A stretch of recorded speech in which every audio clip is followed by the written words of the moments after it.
So I plead with you, set your heart on giving God no rest day or night. And don't concern yourself with what others do or don't do.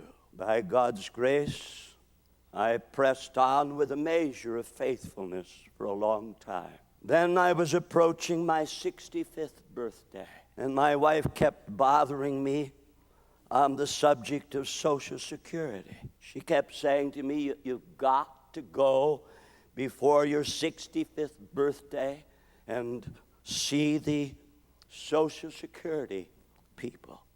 No, I don't. I'm not retiring. I don't have to waste a moment on that. But she somehow thought I had to. And finally she said to me, well, I'm going to make the appointment. No, I said, leave it alone. I'm making the appointment. So she made the appointment. And she said, to be sure you get there, I'm going with you. So we went.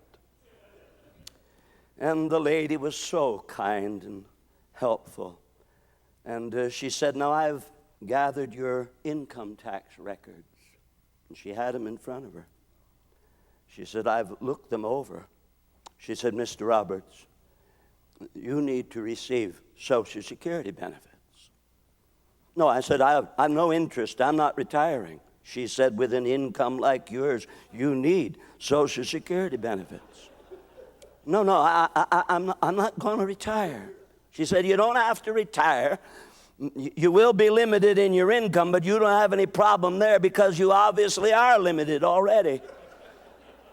She said, I'm going to sign you up. And she went ahead and signed me up. A day or two later, I was scheduled to speak to some of the staff at Life Action up in Buchanan, Michigan.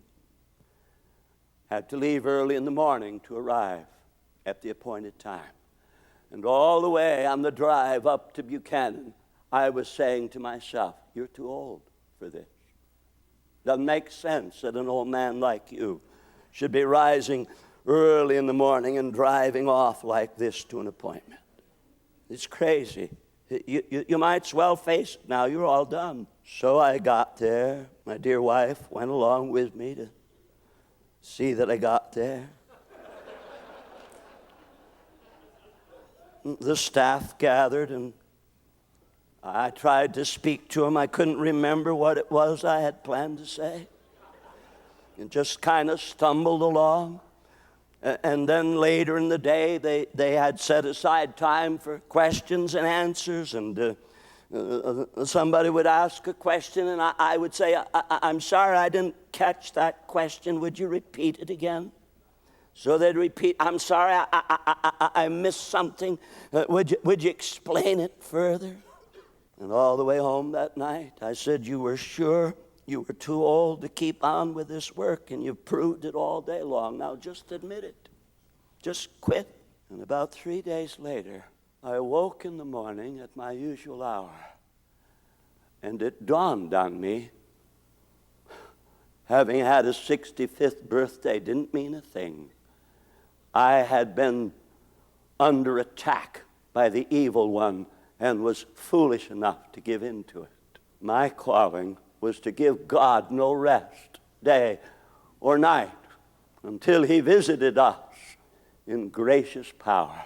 And I allowed a sense of age to interfere. Maybe someone here has reached that point where they've said, I've served my term, I've done what I could, I'm due a rest now. Well, you give yourself a rest and you give God a rest. Don't do it. Don't do it. Even when you're ill, you can keep the Lord troubled on this matter.